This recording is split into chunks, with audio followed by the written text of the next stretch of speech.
नमस्कार दोस्तों, सबसे पहले आपको स्वतंत्रता दिवस की ढेर सारी शुभकामनाएं। दोस्तों, इस देश में लोकतंत्र बचा ही कहाँ है। लोकतंत्र के मंदिर संसद के अंदर भी अब लोकतंत्र खत्म हो चुका है। इसका खुला ऐलान अब विपक्ष ने कर ही दिया। साथ ही सरकार में विराजमान 7 मंत्री भी जब संसद को स्थगित करने के बाद बाहर आए तो वह भी यह कह के चले गए कि अब संसद के अंदर लोकतंत्र नहीं बचा है।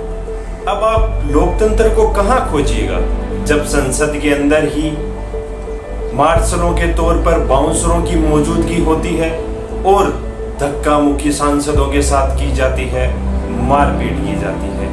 इस संसद के अंदर ही सांसदों की आवाज घोटने का काम किया जाता है कि आप कुछ बोलेंगे नहीं। उसी आवाज घोटने के दौरान कुछ ऐसे बिल पास कर दिए जाते हैं जिनकी वजह से समूचे देश पर बहुत बुरा प्रभाव पड़ता है। यहाँ तक कि आज सीजेआई ने भी यह कह दिया है कि यह बहुत ही गलत तरीके से काम किया जा रहा है। इस देश के अंदर संसद में बिना बहस के बिल पास किए जा रहे हैं। हम ऐसे लोकतंत्र के मंदिर का जिक्र कर रहे हैं जैसा शायद संविधान सभा के अंदर भी कभी जिक्र नहीं किया गया होगा। इस लोकतंत्र को 10 दशक हो गए, लेकिन यह मोदी सरकार जो है इस लोकतंत्र को खत्म करने की कोई भी कसर नहीं छोड़ रही है। धीरे धीरे लोकतंत्र खत्म होता जा रहा है और कोई भी आहट किसी भी व्यक्ति को, इस भारत के देशवासी को सुनाई नहीं दे रही है, क्योंकि सभी देशवासियों ने आंखों के साथ साथ कानों पर भी पट्टी बांध रखी है। विपक्ष सड़क पर उतरकर संसद में किए गए गलत कार्यों का विरोध कर रहा है तो सरकार एक के बाद एक लगातार 7 मंत्रियों को प्रेस कॉन्फ्रेंस के लिए उतारकर लोकतंत्र का मखौल उड़ा रही है। साथ ही लोकतंत्र के खत्म होने को एक तमाशे में तब्दील कर दिया गया है। जब लोकतंत्र के मंदिर के भीतर ही लोकतंत्र का गला घोट दिया गया है तो क्या इस सच को जानना चाहिए? मेरा तो यही कहना है, जरूर जानना चाहिए और प्रत्येक देशवासी को जानना चाहिए कि हकीकत के अंदर इस मानसून सत्र में सरकार ने क्या किया, देशवासियों के साथ क्या किया, देशवासियों के फायदे के लिए कितने बिल पास किए और अपने चंद उद्योगपति मित्रों के लिए कितने बिल पास किए। आप उन वीडियो पर मत जाइएगा जो एक खास कैमरे के जरिए रिकॉर्ड होती है, फिर इन्हें एडिट करके सत्ता पक्ष मीडिया के जरिए अपना पक्ष रखने के लिए जारी कर देता है। लेकिन मीडिया उन चीजों को नहीं दिखाता है जो असल में उस हंगामे के दौरान संसद के अंदर जो इस लोकतंत्र को खत्म करने के, इस देश को बेचने के लिए जो कार्य किए जा रहे थे, एक भी न्यूज चैनल वो बातें नहीं दिखाता है। संसद के भीतर जो कानून बनकर इस देश की जनता पर थोपा जाने वाला है, जिसका सीधा असर इस जनता पे पड़ने वाला है, वह मीडिया ने नहीं दिखाया। मीडिया को दिखा कि ब्लू कपड़ों के अंदर, नीले कपड़ों के अंदर एक महिला मार्शल महिला सांसद के साथ उलझ रही है। ब्लू कपड़ों के अंदर संसद में मार्शलों की मौजूदगी है। राहुल गांधी जी ने संसद के बाहर आकर यह कहा कि मार्शलों के तौर पर बाउंसरों को अंदर भेजा गया और सांसदों के साथ हाथापाई की गई, मारपीट की गई। आज बात कहां से शुरू की जाए? हमें लगता है कि आज 2 बातों का जिक्र तो जरूर होना चाहिए। संसद जितने दिन नहीं चली उतने बिल पास कर दिए गए। संसद जितने घंटे नहीं चली उतने बिल रखे गए और पास कर दिए। कमाल की बात है, 21 घंटे 14 मिनट संसद का चलना और उसी समय में 20 बिल पास कर देना। एक के बाद एक लगातार 20 बिल 21 घंटों के अंदर पास कर दिए गए। न किसी बिल के ऊपर बहस हुई, न किसी बिल के ऊपर चर्चा हुई। राहुल गांधी जी कह रहे हैं कि भारत देश का प्रधानमंत्री इस देश को बेचने वाला है। क्या यह लोकतंत्र के खत्म होने की आगे की आहट है? पहले आप इसको सुन लीजिए। आप सुनिए, हिंदुस्तान का प्रधानमंत्री इस देश को बेचने का काम कर रहा है। हिंदुस्तान का प्रधानमंत्री 2-3 उद्योगपतियों को हिंदुस्तान की आत्मा बेच रहा है। इसीलिए विपक्ष हाउस के अंदर न किसानों की बात कर सकता है, न बेरोजगारों की बात कर सकता है, न इंश्योरेंस बिल की बात कर सकता है, न पेगासस की बात कर सकता है। यह सच्चाई है। हिंदुस्तान का प्रधानमंत्री हिंदुस्तान को बेच रहा है। धन्यवाद। शायद ही ऐसा कटाक्ष किसी भी नेता ने सड़क पे उतरकर किया होगा। मुझे नहीं लगता कि पहले कभी किया होगा, लेकिन आज किया जा रहा है, बार बार किया जा रहा है। क्या आपको पता है संसद के अंदर क्या हो रहा है, क्या होने वाला है और क्या होगा? हमें इस बात पर एक बार चर्चा जरूर कर लेनी चाहिए, क्योंकि राज्यसभा के अंदर 4 बिल इंट्रोड्यूस किए गए और 19 बिल पास कर लिए गए। उसी हिसाब से लोकसभा के अंदर मात्र 13 बिल इंट्रोड्यूस किए गए और 20 बिल पास कर लिए गए। बिलों पर बहस भी नहीं हुई और उन्हें पास कर दिया गया। संसद और राज्यसभा के चलने के अंदाज के अंदर मिनटों में बिल पास किए जा रहे हैं। कमाल की स्थिति है। इसलिए थोड़ा ध्यान दीजिएगा कि जो बिल पास हुए हैं उनके पास होने से किसका फायदा है और किसका नुकसान है। बैंकरप्सी एंड सॉल्वेंसी अटेटमेंट बिल, यह बात अपने जहन में बिठा लीजिए कि इस बिल से सीधा फायदा कॉरपोरेट घरानों को होने वाला है। इसके आंकड़े हम आगे बताएंगे जब देश की बेचने और बिकने की कहानी पर चर्चा की जाएगी। टैक्सेस लॉ अटेटमेंट बिल, इससे सीधा जुड़ाव एक और बिल से है, ट्रिब्यूनल सुधार बिल। यह बिल भी सीधे कॉरपोरेट घरानों से जुड़े हुए हैं। इन बिलों के माध्यम से कॉरपोरेट घरानों को कानूनी सहूलियत देने का प्रस्ताव रखा गया है और उसे कानून में बदल दिया जाएगा। Limited liability partnership amendment bill, यह बिल भी सीधा कॉरपोरेट घरानों को फायदा पहुंचाता है। Deposit insurance and credit guarantee corporation bill, साधारण बीमा कारोबार राष्ट्रीयकरण संशोधन विधेयक, airport economic and regulatory authority of India amendment bill, inland रसल बिल। इन आखिरी दोनों बिलों का सीधा संबंध अडानी के कारोबार से जुड़ा हुआ है। इनके माध्यम से अडानी को पोर्ट और शिप के अंदर बहुत ही फायदा कानूनी रूप से दिया जाएगा। 20 बिल पास किए गए थे, जिनमें से 8 बिल मैंने आपके सामने रखे हैं। यह वो बिल है जो सबसे ज्यादा अहम थे और इन पर कोई चर्चा नहीं की गई। इन बिलों के माध्यम से सीधा कॉरपोरेट घरानों को फायदा पहुंचाया जाएगा और देश को बेचने की स्थिति में अग्रसर किया जा रहा है।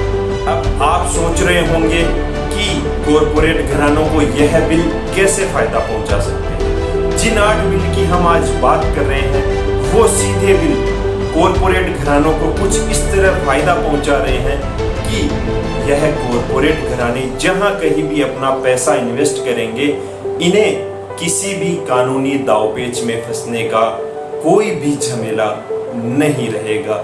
यह कानूनी दावपेच से एकदम परे होंगे। कोई भी कानून इनके काम में, चाहे वो इल्लीगल हो, दखल नहीं दे सकेगा।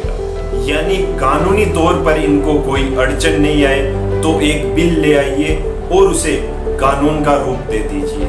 ठीक उसी तरह जैसे 3 कृषि विधेयकों के अंदर लाया गया है कि किसान अगर समझौता कर चुका है तो वह कभी कोर्ट का दरवाजा नहीं खटखटा सकता है।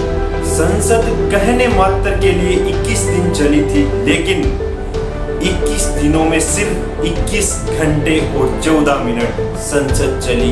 यह मानसून सत्र चला और इन्हीं 21 घंटे और 14 मिनट के अंदर 20 बिल पास कर दिए गए। इन बातों को देखते हुए एक बात जहन में आनी जरूरी है कि 2019 में सत्ता में आने के बाद मोदी सरकार ने अब तक 140 बिल पास किए हैं, जिनमें से 20 मात्र 21 घंटों के अंदर पास कर दिए गए, वो भी बिना बहस के। क्या है इन बिलों के अंदर? क्यों जनता के सामने इन बिलों की जानकारी नहीं रखी जा रही है कि यह बिल इन 21 घंटों में पास किए गए हैं और इन बिलों से इसका फायदा होने वाला है। और जब डाटा निकाला गया तो जिस दौर में लोकतंत्र की हत्या की जा रही थी, मार्शलों के रूप में सांसदों को अंदर पीटा जा रहा था, उसी हंगामे के बीच 20 बिल लगोलग पास कर दिए जाते हैं, एक के बाद एक के बाद एक, बिना किसी चर्चा के। सुप्रीम कोर्ट के सीजेआई भी इस पर बोल चुके हैं कि यह बहुत ही खतरनाक स्टेप उठाया जा रहा है, इससे देशवासियों का बहुत ज्यादा नुकसान होने वाला है। मोदी सरकार यह सही नहीं कर रही है क्योंकि वह बिना चर्चा के बिलों को पास किए जा रही है। लोकतंत्र की हत्या सिर्फ शोर शराबे से नहीं होती, लोकतंत्र की हत्या कानून बनाकर भी की जा सकती है। लोकतंत्र की हत्या एक महिला मार्शल के द्वारा महिला सांसद के ऊपर हाथ उठाने से नहीं होती। लोकतंत्र की हत्या सिर्फ कानून बनाकर इस देश के साथ खिलवाड़ करने, लोकतंत्र के साथ खिलवाड़ करने से। लोकतंत्र की हत्या उन कानूनों को लोकतंत्र के मंदिर में ही बना दिया जाता है जिससे जनता का अधिकार और हक छीन लिया जाता है और प्रॉफिट और मुनाफे वाला साम्राज्य खड़ा कर दिया जाता है। ऐसे फैसलों से लोकतंत्र की असल हत्या होती है। इस भारत देश को एक बाजार में तब्दील करके इसी देश को उस बाजार में बेचने के लिए खड़ा कर दिया गया। यह सबसे बड़ी लोकतंत्र की हत्या है। सरकार के पक्षधारी न्यूज वाले, गोदी मीडिया वाले अपनी न्यूज के अंदर दुहाई दे रहे हैं कि संसद के सत्र को खत्म कर दिया गया, बीच में रुकावट डालकर लोकतंत्र की हत्या कर दी गई। लेकिन असली लोकतंत्र की हत्या वो है जो कानून बनाकर कॉरपोरेट घरानों को इस देश को बेचने के लिए अग्रसर किया जाए। 1991 से मार्च 2014 तक अनेक सरकारें आई।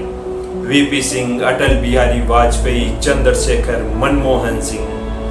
लेकिन इनके कार्यकाल के अंदर 1,37,234 करोड़ रुपए का डिसइन्वेस्टमेंट हुआ। अगर बात की जाए अप्रैल 2014 से मार्च 2020 तक की, इसमें हमने 2021 को भी शामिल नहीं किया है, तो इस कार्यकाल के अंदर 3,29,917 करोड़ की रिसिप्ट डिसइन्वेस्टमेंट के जरिए सरकार तक पहुंची है। 6 लाख करोड़ रुपए की सरकारी संस्थाओं को इस मोदी सरकार ने मात्र 84 महीनों के अंदर निजीकरण के हवाले सौंप दिया है, अपने मित्रों को बेच दिया है। अगर निजीकरण और डिसइन्वेस्टमेंट की बात की जाए तो केवल 84 महीनों के अंदर 10 लाख करोड़ रुपए का खेल हुआ है जो इस मोदी सरकार ने खेला है। यह भारत के इतिहास का सबसे बड़ा घोटाला है। 10 लाख करोड़ रुपए का खेल मात्र 84 महीनों में। लेकिन इस देश की जनता, आप और हम उफ तक नहीं कर रहे हैं। क्यों?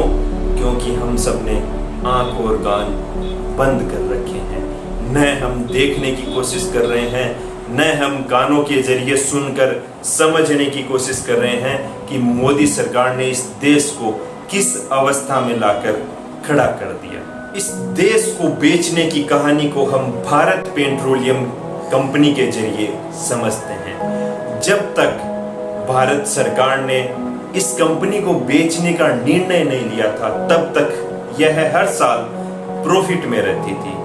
हम बात करते हैं 2010 से, जब सबसे ज्यादा आर्थिक मंदी थी। उस साल भी भारत पेट्रोलियम का नेट प्रॉफिट मतलब टैक्स भरने के बाद का प्रॉफिट 3,500 करोड़ रुपए साल से कम नहीं हुआ था।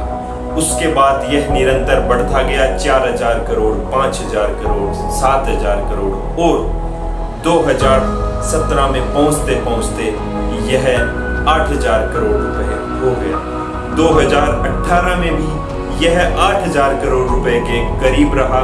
2019 में जब इस सरकार ने इस कंपनी को बेचने का प्रस्ताव रखा, उस समय कुछ घटकर इस कंपनी का एक साल का नेट प्रॉफिट 7,132 करोड़ रुपए हो गया और 2020 में एक ही झटके में इसका प्रॉफिट 2,683 करोड़ रुपए पहुंच गया। आगे जानने में आ रहा है, सुनने में आ रहा है कि जो 2021-22 का जो डाटा आएगा, जो इस कंपनी का नेट प्रॉफिट आएगा, वह मात्र 1,500 करोड़ रुपए आपको कागजों में दिखाया जाएगा।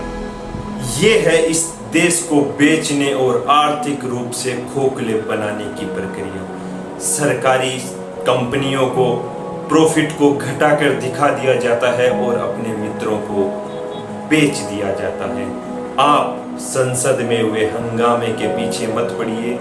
उसके पीछे की हकीकत जो मीडिया नहीं दिखा रहा है, उसे जानने की कोशिश कीजिए कि उस चंद मिनटों के समय में जो हंगामा हुआ, उस समय के अंदर जो बिल पास कर दिए गए, जो 20 बिल पास कर दिए गए, उनसे किसका फायदा होने वाला है, भारत की जनता का कितना नुकसान होने वाला है, इस भारत देश का कितना नुकसान होने वाला है।